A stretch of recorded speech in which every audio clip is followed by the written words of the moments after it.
Here are the top stories for today, October 6, 2021. Big names in the country's political scene formalized their bids for national posts as the filing of candidacy in next year's polls enters its sixth day. The Commission on Elections gets close to over 8 million voter applications. It also reminds candidates not to wait for the last day of candidacy filing.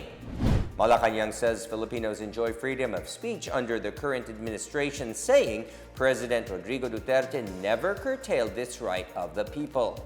And social media giant Facebook blames faulty configuration changes for the global outage that hit millions of netizens. It assures there is no evidence that user data has been compromised.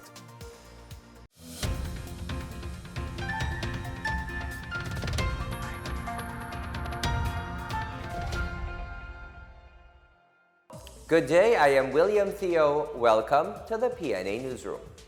Former Senator Ferdinand Bongbong Marcos Jr. filed his certificate of candidacy for president as he seeks to follow the footsteps of his father, who ruled the country for more than 2 decades. Marcos was accompanied by his wife, Luis, and 2 sons, Ferdinand Alexander and Joseph Simon. In his message shortly after filing his COC at the Sofitel Harbor Garden tent in Pasay City, Marcos said he does not have any fight with Vice President Leni Robredo, nor with any other candidates. He also said he is ready to answer all our questions and to campaign. In 2016, Marcos and Robredo were the top contenders in the vice presidential race. Robredo eventually won with only over 200,000 votes. In February, the Supreme Court, sitting as the Presidential Electoral Tribunal, dismissed the electoral protest filed by Marcos against Robredo. Marcos said they were planning to adopt President Rodrigo Duterte as his running mate, but everything changed when the chief executive announced over the weekend that he is retiring from politics. He said for now they will consult with the party and other colleagues regarding the matter. Meanwhile, Senator Panfilo Lacson also filed his COCs along with his running mate, Senate President Vicente Soto III. Lacson ranked 6th on the recent Presidential Pulse Asia survey, while Soto ranked 1st among the vice presidential candidates. Other presidential aspirants who have earlier filed their COCs are Manila Mayor Isko Moreno Dumagoso of Acción Democrático and Senator Manny Pacquiao. Moreno's running mate, Dr. Willie Ong, have also filed his COC, as well as Pacquiao's running mate, Buhay Party List Representative Lito Atienza. Re-electionist Senator Juan Miguel Zubiri filed his certificate of candidacy on the 6th day of the filing period at the Sofitel Harbor Garden tent in Pasay City. The lawmaker was accompanied by his wife Aubrey when he filed his COC as an independent candidate, just like when he ran in the 2016 polls. Zubiri said that although he is an independent aspirant, he was adopted by the parties of presidential aspirant Senators Panfilo Lacson and Manny Pacquiao. He is also wishing to be adopted by other parties. Meanwhile, former DPWH Secretary Mark Villar also filed his COC for senator. Villar will run under the Nacionalista Party. He was accompanied by his wife, Justice Undersecretary Emeline Aglipay Villar. And for Defense Secretary Delfin Lorenzana, he said he has already decided not to run for senator after giving it much thought in a serious talk with his family. He said he did an honest-to-goodness assessment 2 months ago and used a decision grid in weighing his chance. Lorenzana also apologized to those who reached out for support and a vote of confidence. More aspiring candidates for the local government post in Metro Manila have also filed their respective certificates of candidacy. In Quezon City, Mayor Joy Belmonte is expected to face off with Anak Kalusugan Representative Mike Defensor in the 2022 polls. Belmonte filed her certificate of candidacy yesterday with current Vice Mayor Gian Soto. Meanwhile, Defensor announced his intention to run as mayor with Councilor Winnie Castelo as his running mate. In Mandaluyong City, former Comelec Chair Benhur Abalos Sr. is making a comeback as he filed his COC for mayor along with his daughter-in-law and incumbent Mayor Menchi Abalos as his vice mayor. More local government officials and comebacking personalities have filed their respective certificates of candidacies for the upcoming polls. For congressional post, House Speaker Lord Alan Velasco filed a COC before the local office of the Commission on Elections in Boac. Velasco is seeking a third term as representative of the Lone District of Marinduque. Deputy Speaker Camille Villar is also seeking re-election as representative of the Lone District of Las Piñas City. Former MMDA spokesperson Celine Pialago will also run as representative of the Malasakit Movement party list. Meanwhile, Ilocos Norte Governor Matthew Joseph Manotoc seeks re-election as he files his certificate of candidacy. He is the youngest son of Senator Amy Marcos. Comebacking Governor Emilu Talino Mendoza also filed her certificate of candidacy for gubernatorial post in Amas Kidapawan, North Cotabato. Mendoza was elected Vice Governor of North Cotabato in 2019. She won as governor in the province in the 2016 elections. Actor Robin Padilla has joined the Partido Demokratiko Pilipino Lakas ng Bayan or PDP Laban under the Cusi faction. Padilla, who is a longtime defender of President Rodrigo Duterte, took oath as the newest member of the ruling political party along with his brother Romel, who will run for representative of the 1st District of Nueva Ecija. Padilla was earlier named among those who will run for senator under the PDP Laban party, along with other members of the Duterte cabinet such as presidential spokesperson Harry Roque, Presidential Legal Counsel Salvador Panelo, DPWH Secretary Mark Villar, and PACC Chairman Greco Belhica. Also included in the senatorial slate are Labor Secretary Silvestre Bello III and Transportation Secretary Arthur Tugade. Almost 8 million individuals have submitted their applications to become voters in next year's elections as of September 25. The Commission on Elections said the number is almost double the poll body's target of 4 million new registrants for next year's polls. Voter registration activities nationwide are currently suspended to give way to the 8-day COC filing period for aspirants in national and local positions. Registration under enhanced community quarantine and modified ECQ were also suspended to curb the spread of the Delta variant. The voter registration will resume on October 11 and will run until October 30 in all offices of election officer and satellite registration sites from Mondays to Fridays, 8 a.m. to 5 p.m. Meanwhile, Comelec urges aspirants for national positions not to wait for the last day of the filing of certificates of candidacy.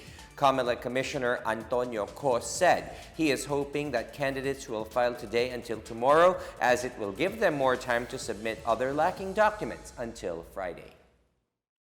Still to come, no big deal in going to the mall. The palace says President Rodrigo Duterte prides himself in wearing inexpensive watches. And the number of Cebuanos who have been fully vaccinated against COVID-19 has topped 1 million. Details ahead. This is the PNA Newsroom.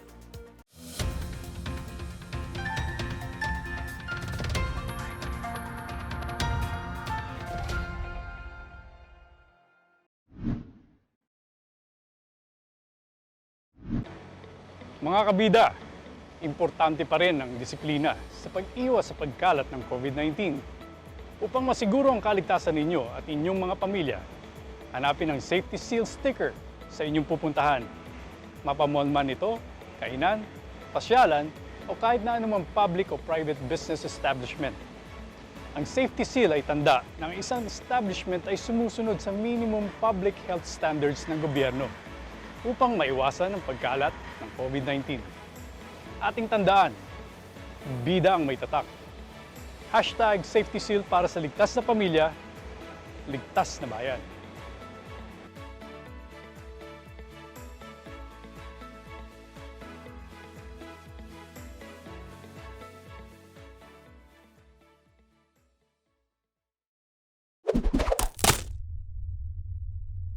Mga kabida, hindi pa rin nawawala ang banta ng COVID-19. Upang masiguro ang kaligtasan ninyo at ng inyong pamilya, hanapin ang Safety Seal sticker sa inyong pupuntahan. Mapamall man ito, kainan, pasyalan o kahit anong business establishment. Ang Safety Seal ay tanda ng isang establishmento ay sumusunod sa minimum public health standards ng gobyerno para maiwasan ang pagkalat ng COVID-19. Ating tandaan, bida ang may disiplina. #SafetySeal para sa ligtas na pamilya, ligtas na bayan.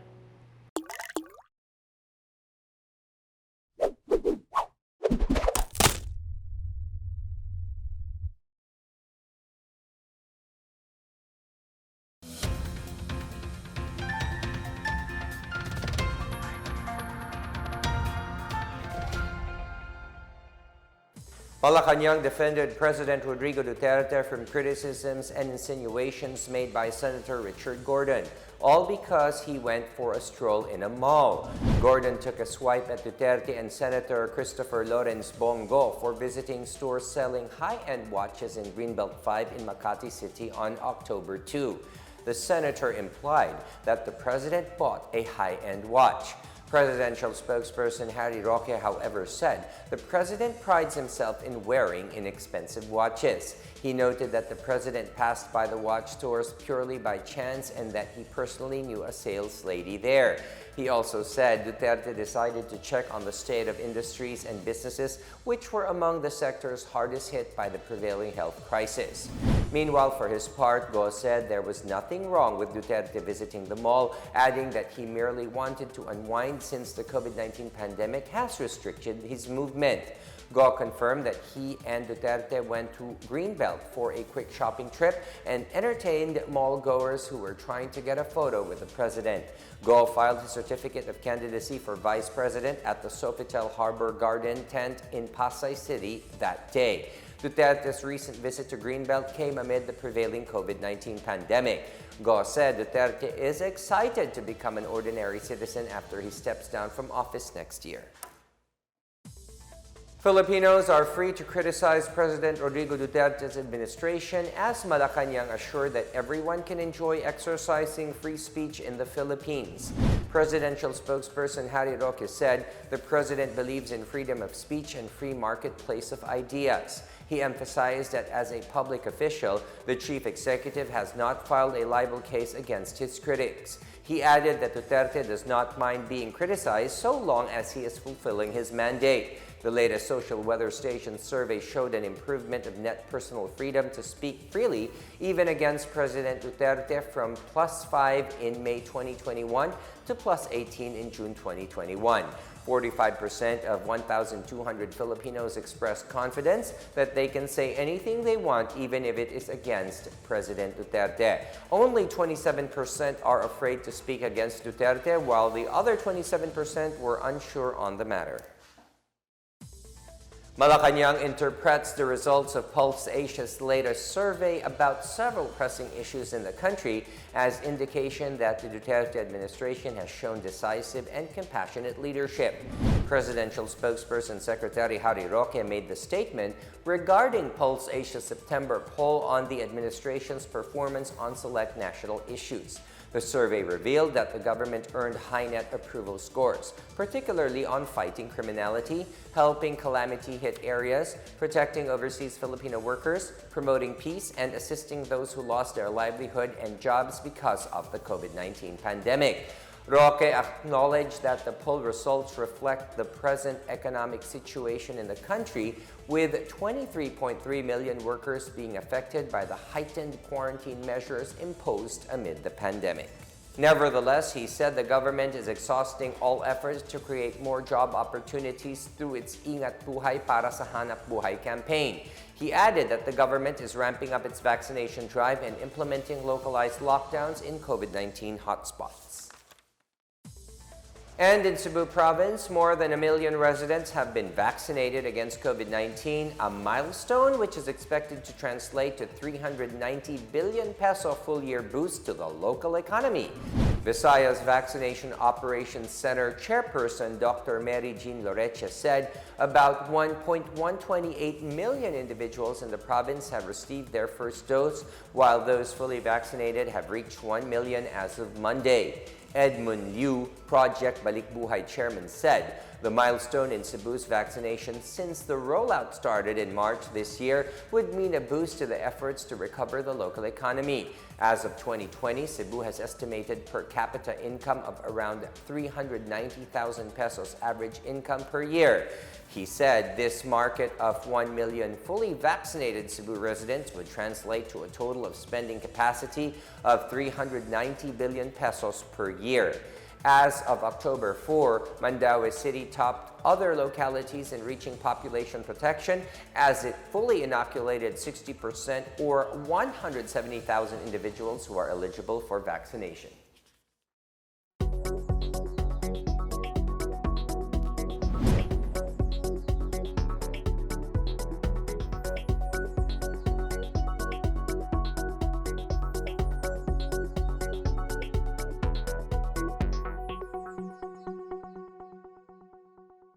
Up next, the Health Department says the VaxCert PH platform will ease the burden of Pinoys going abroad.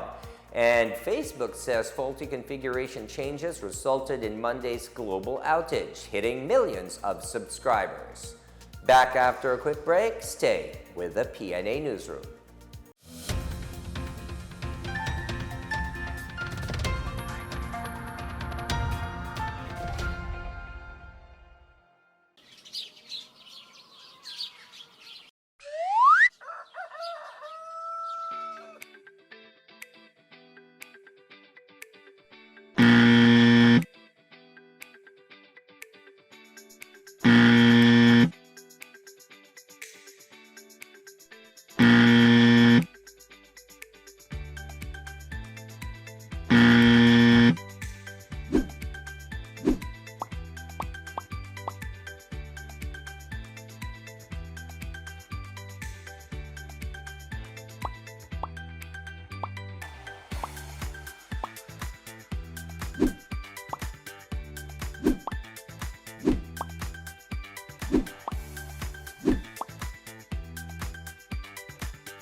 You're still watching the PNA Newsroom. Booster shots, evaluation of policies, and vaccination during election season are part of the National Task Force Against COVID-19's recalibrated national vaccination program until next year. NTF Chief Secretary Cardito Galvez Jr. said among the task force's immediate goals are a better Christmas and safe election period and gradual resumption of face-to-face classes. He said their most desired outcome is to have a safe, equitable, and cost-effective vaccination program for the pediatric population. Usage of booster shots and inoculation of the general population by the fourth quarter this year. The Philippines is set to complete the estimated 160 million doses of secured COVID-19 vaccines by the end of the year. The NTF plans to administer at least 100 million doses before 2022, particularly before the start of the election period in February 2022. The government has introduced to the public on Monday the VaxCert PH program, a portal for the issuance of COVID-19 vaccination certificates to fully inoculated overseas Filipino workers and Filipinos going abroad. The platform can be used for international and domestic travels in line with the guidelines of the World Health Organization on digital documentation of COVID-19 certificates. Health Secretary Francisco Duque III noted that a valid, secured, and acceptable certificate even outside the country will spare OFWs and the general traveling public of problems when going abroad.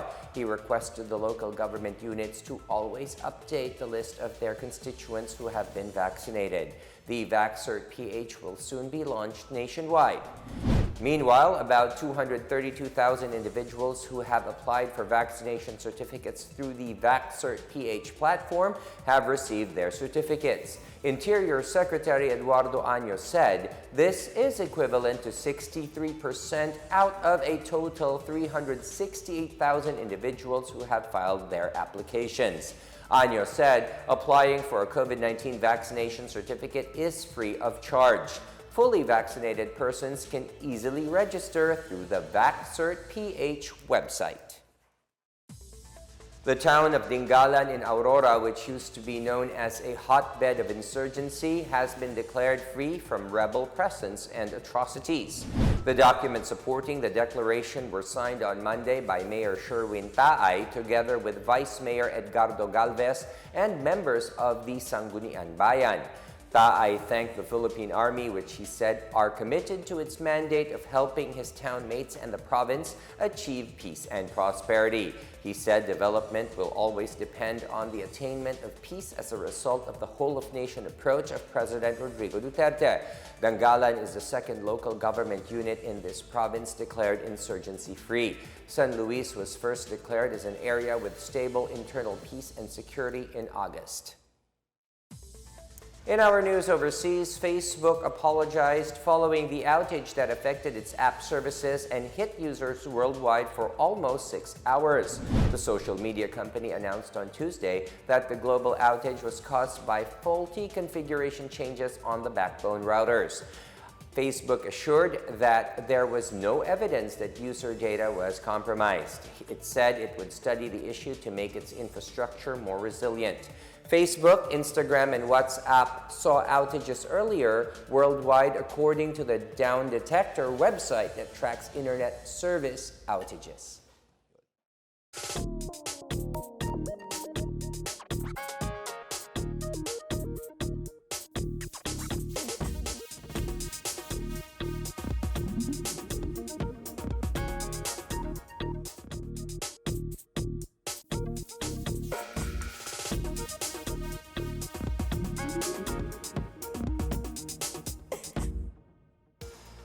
Let's take another look at today's biggest stories. Big names in the country's political scene formalized their bids for national posts as the filing of candidacy in next year's polls enters its 6th day. The Commission on Elections gets close to over 8 million voter applications. It also reminds candidates not to wait for the last day of candidacy filing. Malacanang says Filipinos enjoy freedom of speech under the current administration, saying President Rodrigo Duterte never curtailed this right of the people. And social media giant Facebook blames faulty configuration changes for the global outage that hit millions of netizens. It assures there is no evidence that user data has been compromised. As Filipinos, we all have a vital role to play in preventing the spread of COVID-19.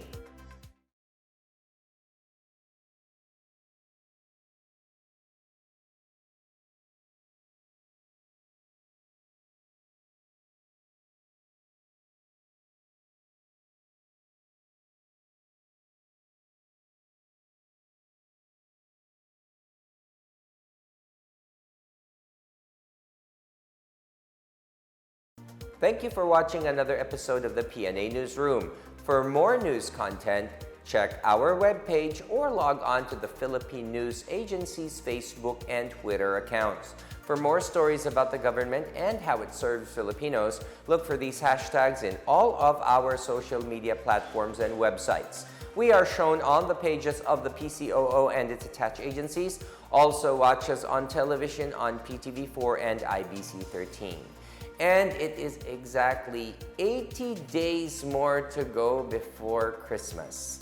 And that's your daily dose of the biggest stories that you need to know. From the PNA Newsroom, we tell stories that inspire change. I am William Theo. Good day.